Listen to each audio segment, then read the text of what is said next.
Hello friends, welcome to polytechnic Pathshala. ये जो है lecture refrigeration air and air conditioning पर होने वाला है, ठीक है। और ये पहले चैप्टर का लास्ट लेक्चर होने वाला है लगभग, ठीक है। पहले चैप्टर का लास्ट लेक्चर हो जाएगा। इसमें हमको देखना है application areas of refrigeration and air conditioning, यानी जो रेफ्रिजरेशन है और जो एयर कंडीशनिंग है उसकी क्या क्या एप्लीकेशन एरिया, मतलब कहाँ कहाँ एप्लीकेशन होता है। रेफ्रिजरेशन का एप्लीकेशन कहाँ है, अनुप्रयोग कहाँ है, और एयर कंडीशनिंग का अनुप्रयोग कहाँ है, ठीक है। तो एक तरह से ये थ्योरी है, ठीक है। थ्योरी जैसा है, मतलब बस समझ लेना क्या क्या पॉइंट है, हेडिंग टाइप, ठीक है। तो हम आपको समझाते हुए चल रहे हैं और जब नोट्स प्रोवाइड कराएंगे तो उसमें डिटेल में लिखा हुआ आपको मिल जाएगा, ठीक है। तो पहले समझ लेते हैं, मतलब समझते हुए चलते हैं। हालांकि ये उतना भी ज़रूरी, मतलब उतना भी इम्पोर्टेंट नहीं है। हालांकि एग्जाम का पॉइंट ऑफ व्यू से तो इम्पोर्टेंट है, लेकिन समझने में आपको कोई दिक्कत नहीं आएगी ये चीज़, क्योंकि जितना आप अब तक आप पढ़ चुके हैं इससे आपको कोई दिक्कत आएगी नहीं। और बहुत सारी चीज़ें जो अभी बताएंगे वो आपको पता भी है, पहले भी बता चुके हैं, लेकिन चूंकि सिलेबस का पार्ट है तो एक बार उसके बारे में डिस्कशन करना ज़रूरी मैंने समझा, तो मैं कर रहा हूँ ऐसा, ठीक है। तो बात करेंगे कि इसका एप्लीकेशन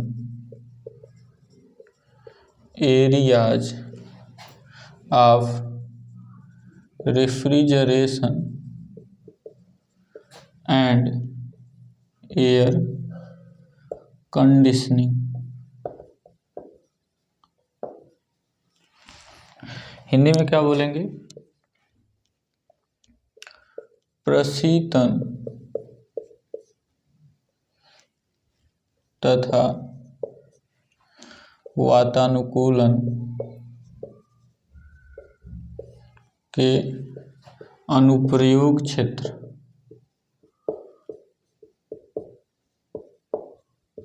यानी किन किन क्षेत्रों में प्रशीतन और वातानुकूलन का अनुप्रयोग किया जाता है, ठीक है, जो हम लोग देखते हैं।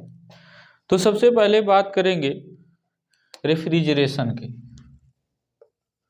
Application of refrigeration.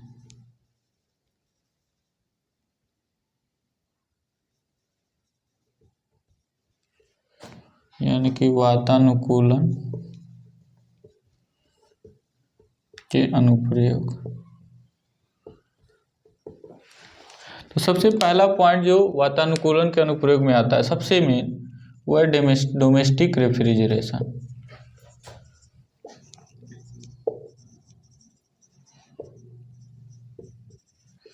हिंदी में क्या बोलेंगे? घरेलू प्रशीतन। तो भाई घरेलू प्रशीतन सब लोग देखते हैं, ठीक है। आपके घरों में, बहुत लोगों के घरों में रेफ्रिजरेटर भी होगा। तो क्या है? घरेलू प्रशीतन है, डोमेस्टिक रेफ्रिजरेटर बोलते हैं उसको। उसका अनुप्रयोग है, मतलब रेफ्रिजरेशन प्रोसेस का अनुप्रयोग है कि नहीं, है ना।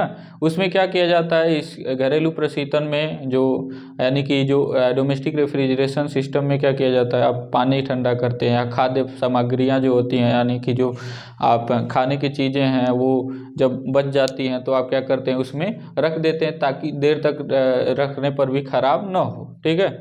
पानी को ठंडा करने का भी काम करते हैं। कोल्ड ड्रिंक्स हैं, कोल्ड ड्रिंक्स को क्या करते हैं, उसमें रखते हैं ताकि जो है कोल्ड ड्रिंक्स खराब ना हो और ज़्यादा समय तक उनका जो स्वाद भी हो वो भी ना खराब हो, ठीक है।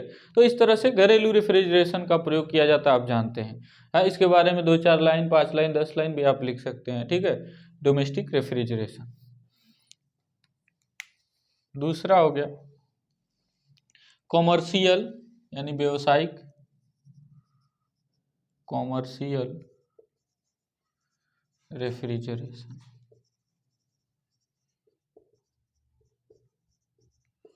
व्यवसायिक प्रशीतन। तो बहुत सारे व्यवसायों में भी क्या होता है, हमारा रेफ्रिजरेशन देखने को मिलता है ना। जैसे कहीं मछली का स्टोर है, हाँ, मछली का मार्केट है, तो स्टोरेज उसके भंडारण के लिए आप बर्फ़ से देखते हैं नॉर्मली आप गांव में बर्फ़ से लोग उसको ठीक रखते हैं, लेकिन केवल बर्फ़ से नहीं, उसको रेफ्रिजरेटर में भी रख के सुरक्षित रखा जाता है। बड़े बड़े रेफ्रिजरेटर्स होते हैं, ठीक है ना। तो व्यावसायिक में भी, कमर्शियल यूजेज में भी प्रशीतन का उपयोग होता है कि नहीं। बहुत ज़्यादा कोल्ड ड्रिंक्स को ठंडा रखा जाता है। बहुत सारी चीज़ें, खाद्य सामग्रियाँ, बहुत सारी चीज़ें हैं जो कि प्रयोग किया जाता है, ठीक है। इसके लिए रेफ्रिजरेशन फिक्सचर बनाए जाते हैं, ठीक है। रेफ्रिजरेशन फिक्सचर बनाए जाते हैं।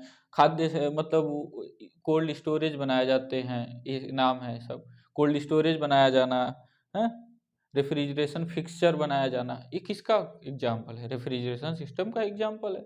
और वो कहलाता है कॉमर्शियल, क्योंकि वहाँ पे व्यवसाय की, हम लोग व्यवसायिक क्रियाएं करते हैं। हम लोग क्या मतलब, जो भी होता है, जो भी लोग होते हैं वो क्या करते हैं, मेनली व्यवसाय की बात, मतलब व्यवसायिक क्रियाएं करते हैं। कॉमर्शियल यानी पैसा कमाने की बात वहाँ पे होती है, तो इसीलिए उसको क्या बोलते हैं हम लोग, कॉमर्शियल रेफ्रिजरेशन बोलते हैं, ठीक है। अब बात करते हैं इंडस्ट्रियल।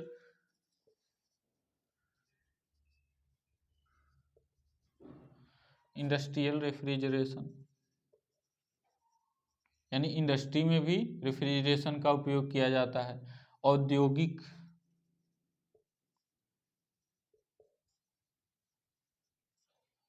प्रशीतन, तो उद्योगों में, इंडस्ट्रीज में, इंडस्ट्री की यहाँ पे बात करें, ये कॉमर्शियल मतलब आप पैसा कमाने की व्यवसाय, कोई भी व्यवसाय छोटा मोटा कर सकते हैं। इंडस्ट्री मतलब, इंडस्ट्रियल का मतलब एकदम इंडस्ट्री में। तो इंडस्ट्री में बहुत सारे चीज़ों को, मतलब जो मटेरियल यूज किए जाते हैं बहुत सारे प्रोडक्शन में, तो उन मटेरियल को कम तापमान पर रखना, या फिर स्टोर मतलब कम तापमान पर रखना, ज़्यादा कहीं कहीं ज़रूरी होता है तो उसको कम तापमान पर बनाए रखा जाता है। उसके लिए आप रेफ्रिजरेशन सिस्टम का प्रयोग किया जाता है।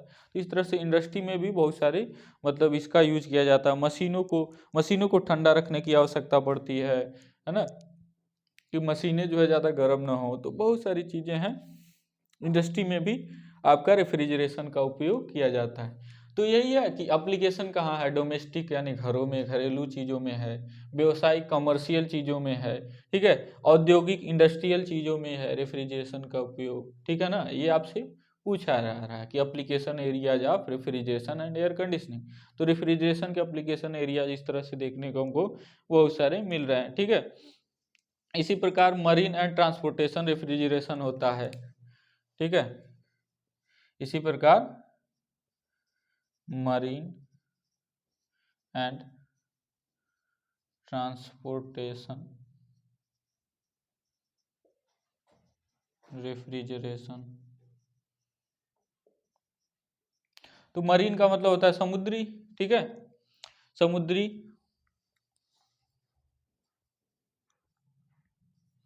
समुद्री एवं परिवहन प्रशीतन। तो परिवहन में भी प्रशीतन का उपयोग किया जाता है, ठीक है। मरीन्स में भी यानी समुद्री मतलब समुद्र के अंदर भी, ठीक है, बहुत सारे जगहों पर प्रशीतन की आवश्यकता पड़ती है, पनडुब्बियों वगैरह में, ठीक है ना, जरूरत पड़ती है कि नहीं। तो ये सब चीज़ें हैं प्रशीतन के आपके मतलब एप्लीकेशन है, ठीक है, यानी मरीन एंड ट्रांसपोर्टेशन, ठीक है। तो समुद्री और परिवहन में है, ठीक है। इसी प्रकार से बात करें तो केमिकल प्रोसेसेस में, ठीक है,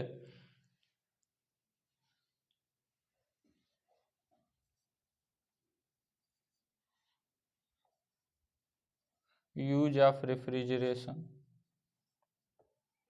इन केमिकल प्रोसेसेज। तो केमिकल इंडस्ट्रीज में जहाँ पे केमिकल प्रोसेस होते हैं वहाँ पे मतलब कंट्रोल्ड इन्वायरमेंट में, कंट्रोल्ड वे में जो है आपको करना होता है। मतलब कंट्रोल्ड वे में कोई प्रोसेस होना है, कम टेम्परेचर पे होना है।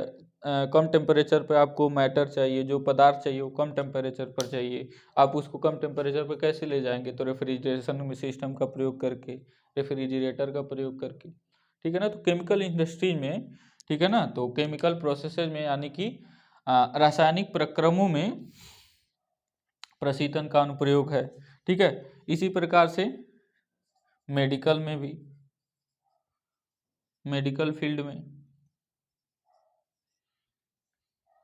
ठीक है ना, तो मेडिकल फील्ड में यानी मेडिकल क्षेत्रों में भी प्रशीतन का उपयोग किया जाता है, ठीक है, या अनुप्रयोग किया जाता है। तो ये सभी एप्लीकेशन एरियाज हैं, ये एप्लीकेशन क्षेत्र हैं, अनुप्रयोग क्षेत्र हैं किसके, रेफ्रिजरेशन के, यानी कि प्रशीतन के। ठीक है, तो अब जो है हम लोग आगे बढ़ते हैं एयर कंडीशनिंग। अब ऐसा नहीं कि इसमें केवल यहाँ पे जैसे रेफ्रिजरेशन की बात किया जा रहा है, यहाँ पे बहुत जगहों पर एयर कंडीशनिंग भी यूज किया जाता है। तो दोनों का कॉम्बिनेशन ही मेनली यूज किया जाता है बहुत जगहों पर, ठीक है ना। जैसे इंडस्ट्री में केवल रेफ्रिजरेशन सिस्टम रेफ्रिजरेटर ही नहीं रहते हैं, साथ ही साथ एयर कंडीशनर भी लगे होते हैं, ठीक है ना, ताकि इन्वायरमेंट जो है आपके कंट्रोल में रहे। एसी का मतलब क्या है, एयर कंडीशनिंग का क्या मतलब है। एयर कंडीशनिंग का मतलब है कि आपका इन्वायरमेंट जो है, आसपास का जो वातावरण है वो आपके अनुसार कंट्रोल्ड हो, ठीक है ना, आपके इच्छा के अनुसार वो उसका तापमान, आर्द्रता, ठीक है, बताए हुए हैं ये सब, तापमान, आर्द्रता और वेग वगैरह क्या हो, और शुद्धता आपके अनुसार कंट्रोल्ड हो, ठीक है ना। अब बात करते हैं हम लोग एयर कंडीशनिंग का। तो एयर कंडीशनिंग के यानी कि एप्लीकेशन एरियाज,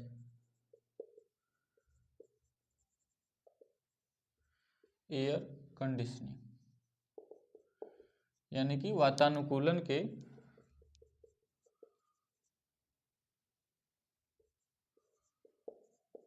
अनुप्रयोग क्षेत्र। तो कौन कौन से अनुप्रयोग क्षेत्र हैं, एक होता है आपका कंफर्ट एयर कंडीशनिंग,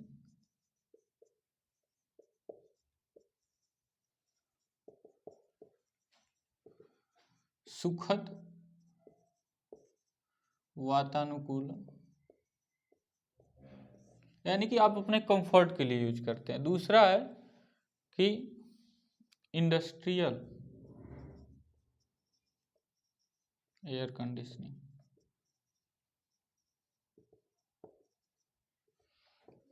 औद्योगिक वातानुकूलन।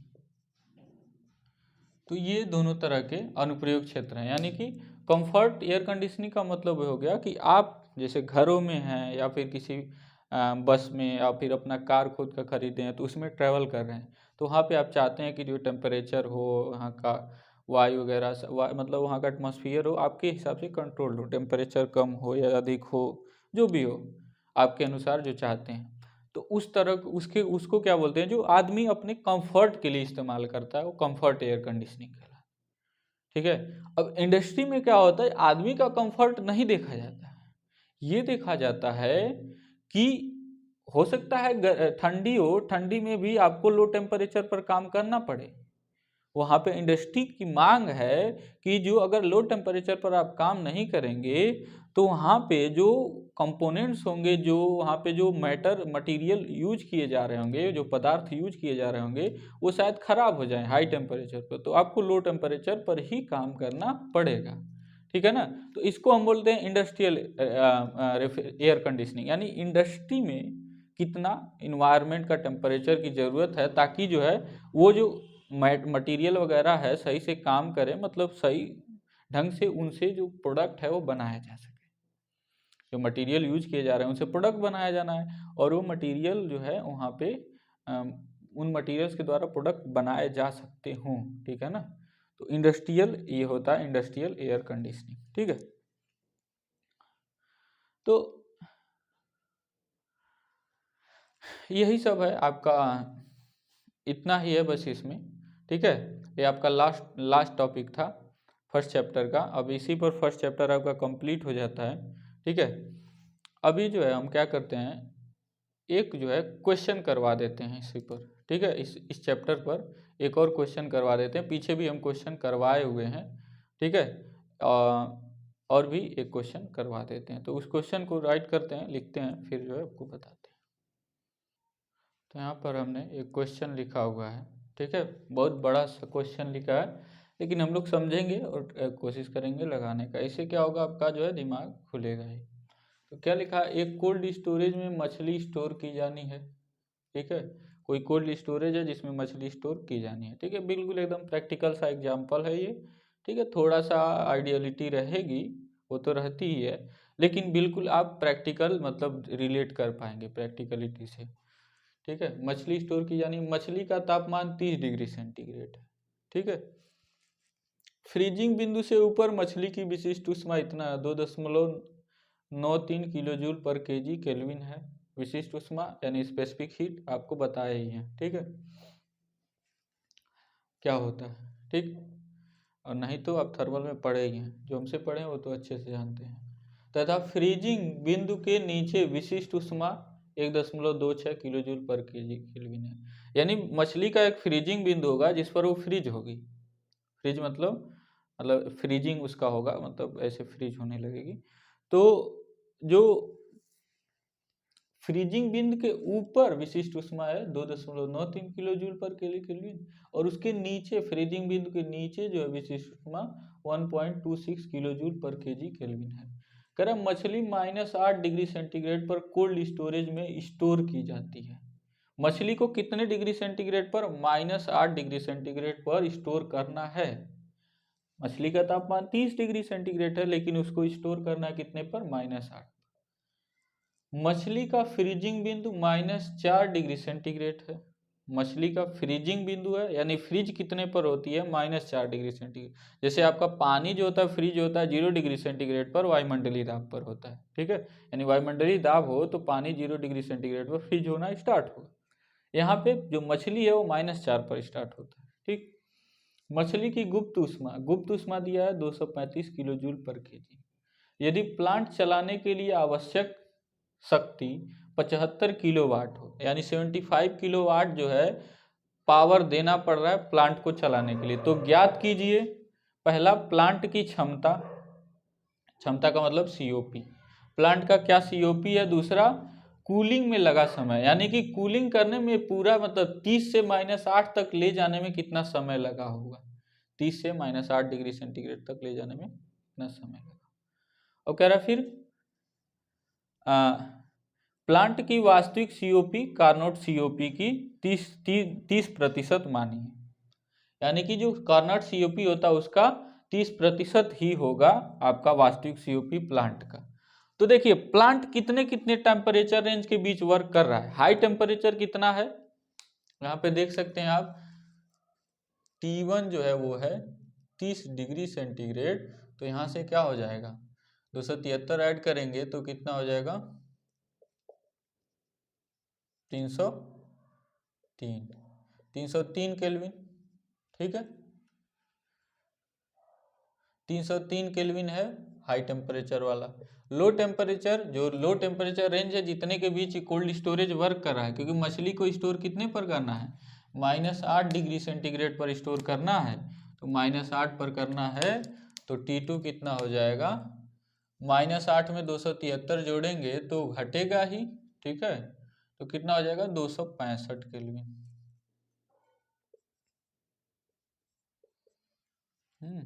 273 8 8 5 13, ठीक है 265 केल्विन। ठीक, अब देखिए, तो अब निकाल लेते हैं प्लांट की कार्नोट सीओपी। तो कार्नोट सीओपी क्या होता है, सीधे से हम जानते हैं T1 बटे T1 माइनस T2 होता है। सॉरी, T1 नहीं होता, ये T2 होता है।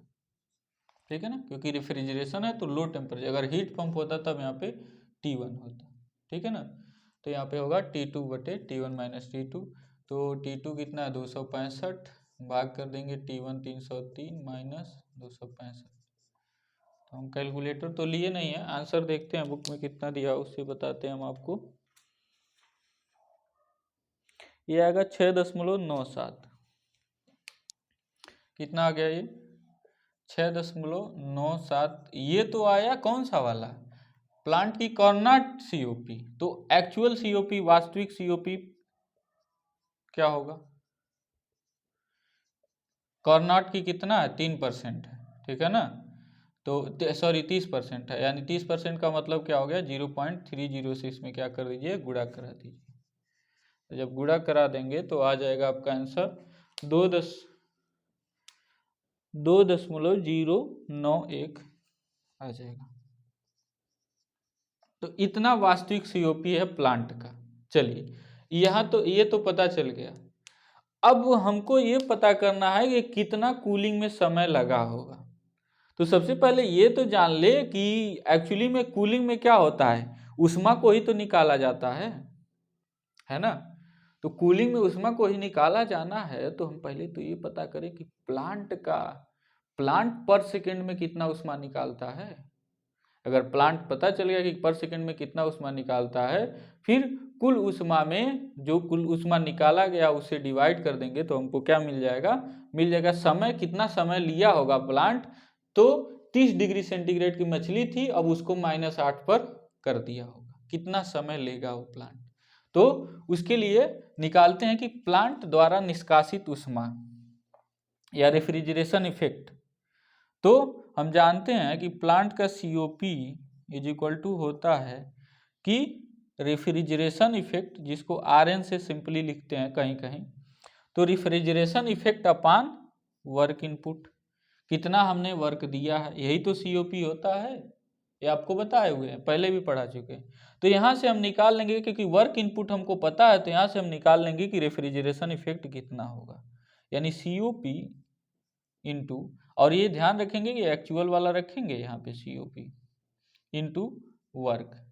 तो क्या हो गया, COP है 2.091 इंटू वर्क कितना 75 किलोवाट दिया जाता है। ये गुणा करा लेंगे, तो गुणा कराने के बाद आपको मिलेगा 156.8 किलोवाट। किलोवाट का मतलब क्या हो गया, किलो जूल पर सेकेंड, यानी कि 1 सेकेंड में इतना किलो जूल ऊष्मा ये प्लांट निकालता है। ठीक है, अब हम कैलकुलेट करेंगे कि 30 डिग्री सेंटीग्रेड पर मछली है, उसको -8 पर करने के लिए कितना ऊष्मा निकालना पड़ेगा। ठीक है ना, तो उसको हम लोग कैलकुलेट करते हैं। तो उसको कैलकुलेट कर लेंगे, उसके बाद हमको पता चलेगा कितना समय लगेगा। अभी देखिए पहले ये निकालिए, जो हम कह रहे हैं वो निकालिए पहले, अभी आपको सामने दिख जाएगा।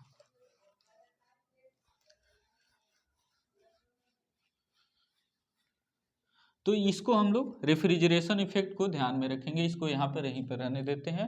ये हमारा RN यानी रेफ्रिजरेशन इफेक्ट, यानी इतना किलोजूल पर सेकेंड प्लांट क्या करता है, इतना किलोजूल पर सेकेंड ऊष्मा निष्कासित कर सकता है, अगर उसको कितना काम दिया जाए 75 किलोवाट, यानी 75 किलोजूल पर सेकेंड काम दिया जाए तो। ठीक है, अब देखिए, अब ध्यान से देखते हैं। अब क्या है कि मछली को -8 डिग्री सेंटीग्रेड पर करने के लिए कितना ऊष्मा निकालने की जरूरत पड़ेगी। ठीक है, तो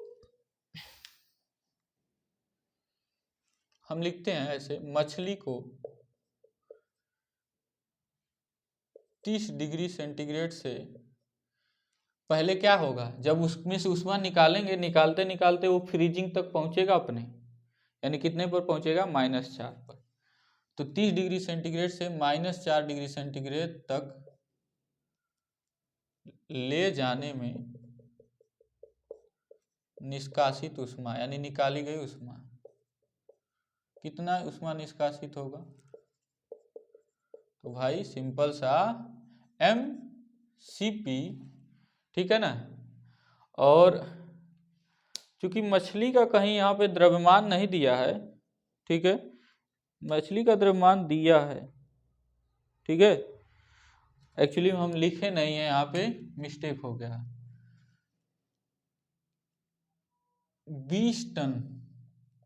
20 टन मछली स्टोर की जानी है। ठीक है ना, तो ये ध्यान देंगे, ये 20 टन ये वाला है, ये टन्स ऑफ रेफ्रिजरेशन नहीं है। क्वेश्चन में लिखा कि 20 टन मछली स्टोर की जानी है। ठीक है ना, तो 20 टन का मतलब हो गया 2000 kg हुआ।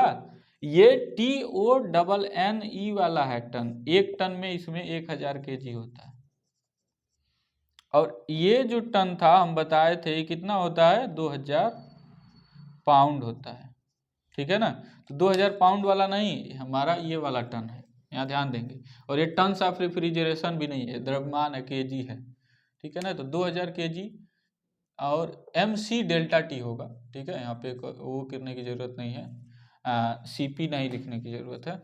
तो अब विशिष्ट ऊष्मा, अब ध्यान दीजिएगा, तो यहाँ पर देखिएगा फ्रीजिंग बिंदु से ऊपर मछली की विशिष्ट ऊष्मा ये है, तो यही वाला यूज करेंगे, ठीक है ना। तो इसको शीश को ऐसे लिख देते हैं, एबव फ्रीजिंग, ठीक है ना, यानी फ्रीजिंग बिंदु के ऊपर का। तो ये हो गया 2.93 इंटू डेल्टा टी। अब ये देखिए तापांतर जो है ना, आप चाहे डिग्री सेंटीग्रेड में हो, डिग्री केल्विन में, यहाँ पे तापमान डिग्री केल्विन नहीं, सॉरी केल्विन होता है। तो जो तापमान में अंतर आएगा, चाहे डिग्री सेंटीग्रेड में हो चाहे केल्विन में हो, अंतर सेम ही आएगा। तो आपको करना क्या है, कुछ नहीं करना है, आपको फाइनल टेम्परेचर कितना है, -4, ठीक है। और इनिशियल टेम्परेचर कितना है, -30। ऐसे आप कर देंगे, उससे कोई दिक्कत नहीं आएगा, ठीक है ना। तो इसमें कोई दिक्कत नहीं आएगा, आप इसको ऐसे रख सकते हैं, या फिर इसके उल्टा भी रख सकते हैं। तापांतर ही हमको रखना है मेनली, तो आप कैसे भी रखिए, तापांतर ही रखिए। तो आप सिंपली वैसे ही देख सकते हैं, तापांतर कितना है, 30 से आप कितना करना चाहते हैं, -4 करना चाहते हैं। तो कितने का टेम्परेचर डिफरेंस आप लाएंगे, 30 तो पहले घटाएंगे ही, और 4 और नेगेटिव में जा रहे हैं, यानी कितना, 34 का तापांतर आएगा, इतना आएगा, ठीक है ना। तो वहाँ पर भी आप चाहे लिख सकते थे -4, और नेगेटिव साइन ये बताता है कि आपको ऊष्मा उसमें से निकल रहा है, ठीक है ना। यहाँ पे आप अगर रखेंगे, आप केल्विन में रखिए या किसी में भी रखिए, ठीक है ना। ये डेल्टा टी तापांतर है, ठीक है। डेल्टा टी आप ऐसे निकाल लीजिए, T1 माइनस, उसको T2 माने हैं, क्योंकि इसको T2 माने हैं, तो इसको मान लीजिए T3, या फिर T3 माइनस T2, जो भी करना है। देखिए जब T1 माइनस T2 करेंगे, सिंपली करिए इस तरह से, फाइनल टेम्परेचर अगर करेंगे या माइनस इनिशियल, क्योंकि फाइनल आप कर रहे हैं घटा के -4 पे ले जा रहे हैं ना, तो वो करेंगे तो आप देखेंगे ध्यान से कि -34 आएगा। और ये -34 का मतलब ये हो गया, चाहे केल्विन में अंतर हुआ चाहे डिग्री सेंटीग्रेड में डिफरेंस, फर्क नहीं पड़ेगा। ये एक्चुअली नेगेटिव साइन ये बताता है कि ऊष्मा निकल रही है, ठीक है ना। तो हम वो चीज़ नहीं कर रहे हैं, हम तो पहले ही लिख दिए निष्कासित ऊष्मा, तो यहाँ पॉजिटिव रखते हैं, ठीक है। और जब इसका तो आप करेंगे गुणा, ठीक है, जब आप इसका गुणा करेंगे तो आएगा आपका 1.992 इंटू 10⁶ किलो जूल। आप एक बार चेक कर लीजिएगा, क्रॉस चेक कर लीजिएगा, ठीक है, इतना किलो जूल आएगा, ठीक। अभी क्या हो गया, -4 पर मछली पहुंच गया। अब -4 पर अभी उस फ्रीजिंग नहीं हुआ है, अभी वो मान के चलिए लिक्विड स्टेट में, उसके अंदर के जो भी कंपोनेंट है, जो भी फ्लूइड टाइप हैं, वो कितने पर है, या उसके साथ में जो पानी है वो कितने पर है, अभी अभी लिक्विड ही स्टेट में है। अभी उसको सॉलिड स्टेट में आना है, फ्रीज होना है। तो उसके लिए हमको क्या यूज करना होगा, गुप्त ऊष्मा का प्रयोग करना होगा। तो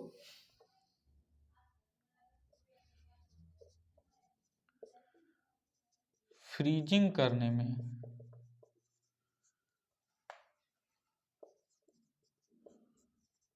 निष्कासित ऊष्मा,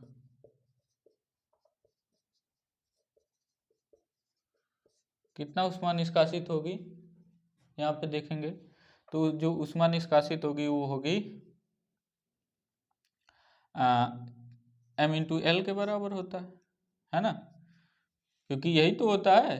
ये क्या है, कौन सा वाला है, m×L, गुप्त ऊष्मा वाला, क्योंकि यहाँ पे जो ऊष्मा होगी वो गुप्त ऊष्मा होगी, ठीक है ना।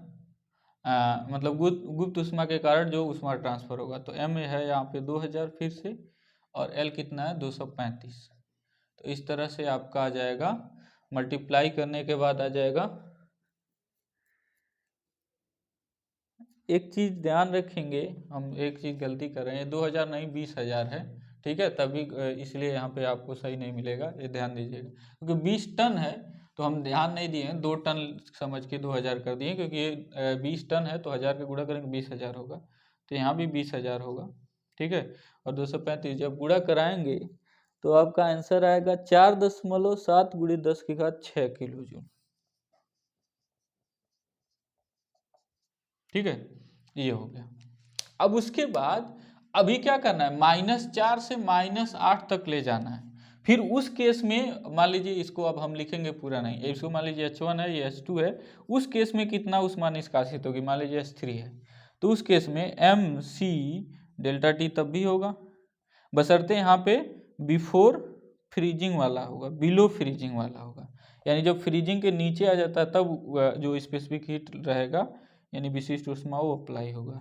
तो यहाँ पे जो गुप्त ऊष्मा होगा, सॉरी विशिष्ट ऊष्मा कितना 1.26 है ना, 1.26 इंटू तापांतर कितना कर रहे हैं, -4 से -8 यानी 4 डिग्री सेंटीग्रेड या 4 केल्विन का ही तापांतर कर रहे हैं। तो इस तरह से हम निकाल लेंगे, यहाँ पर जो भी होगा किलो जूल में आ जाएगा 0.0 जैसे कि 0.101 इंटू 10⁶ किलो जूल। ठीक है, इस 10⁶ इसलिए किया गया क्योंकि सबको जोड़ने में आसानी होगी। अब कुल कितना उष्मा निष्कासित होगा मछली से, इसको मिटा देते हैं। अब कुल उष्मा जो मछली से निष्कासित हुआ H बराबर हो गया H1 + H2 + H3। तो कुल इतना उष्मा तो निकालना पड़ेगा उसको -8 पर ले जाने के लिए, ये बात है कि नहीं श्योर, ये बात श्योर है ना कि इतना उष्मा H1 + H2 + H3 निकालना पड़ेगा मछली को -8 पर ले जाने के लिए। ठीक, तो चलिए ये तो हो गया, लेकिन पूछा जा रहा है कि समय कितना लगेगा, तो लगा समय जो होगा, समय लगा जो होगा वो होगा कि कुल कितना उष्मा निष्कासित कर रहे हैं और हमारा जो निष्कासित करने का दर कितना है वो, यानी रेफ्रिजरेशन इफेक्ट, यानी इतने सेकंड में आएगा। देखिए ध्यान से समझिएगा, ये भी किलो जूल में है और ये किलो जूल पर सेकंड में है, तो सेकंड ऊपर चला जाएगा, किलो जूल से किलो जूल कट जाएगा, है, यानी कि आ गया इतना सेकंड समय लगेगा, इतना सेकंड समय लगेगा। तो अब उसको सेकंड को आप उसमें बदल सकते हैं, आप वैल्यू रखिए टोटल तीनों को जोड़ के, तो तीनों को जब आप जोड़ लेंगे तो आ जाएगा 6.739, तीनों को जब आप जोड़ लेंगे तीनों उष्मा को तो 6.793 सॉरी इंटू 10⁶ हो जाएगा। ठीक, और हमारा जो है कितना है 156.8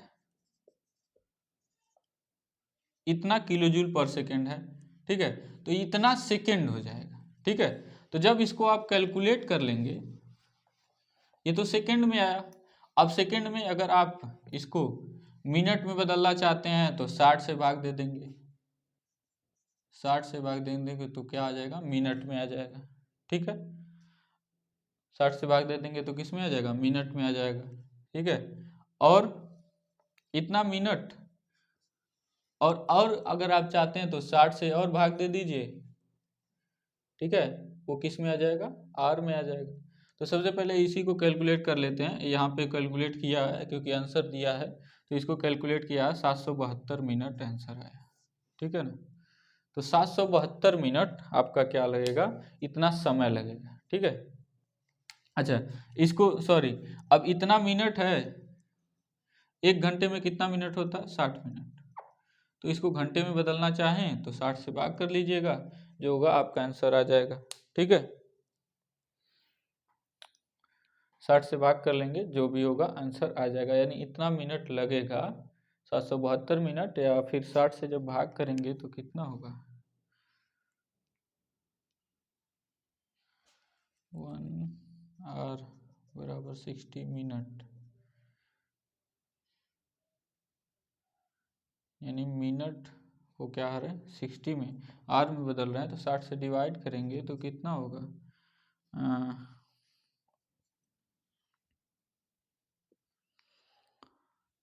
0.1 तो लग जाएगा, 6 1 कम 6 हो जाएगा, यहाँ पे 1 बचा, 6 दूनी 12, 12 दशमलव या 12 सही। ठीक है ना, या फिर ऐसे भी कर सकते हैं कि 12 आ गया और कितना बचा,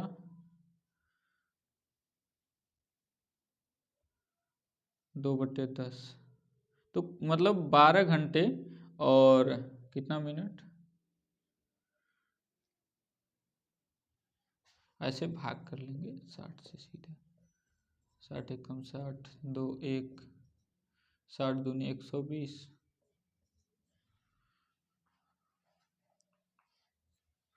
तो 2, यानी कि कितना हो गया, 2 घंटे होगा, तो यानी कि 2 मिनट बचा। हाँ, 12 घंटे 2 मिनट बचेगा। ठीक है, तो इस तरह से हमारा 6 था 60 था, हम जो देखे नहीं, तो 12 घंटे एंड 2 मिनट्स लगेगा। आप एक बार सही कर लीजिएगा, हम थोड़ा जल्दी में है, ठीक है ना, इसीलिए थोड़ा जल्दी में है, इसलिए थोड़ा हो सकता है गलती हो जाए, लेकिन ऐसे ही लगेगा। ठीक है, तो आशा करता हूँ आप पूरी बात समझे होंगे हमारी। ठीक है, अब जो है आपका फर्स्ट चैप्टर पूरा कंप्लीट हो जाता है। आप भी जो है ऐसे सवालों को लीजिए अपने किताबों से और उनको हल करिए। ठीक है, बाकी जो है अब नेक्स्ट चैप्टर से मिलेंगे नेक्स्ट क्लास में, तब तक दीजिए मुझे यार, धन्यवाद।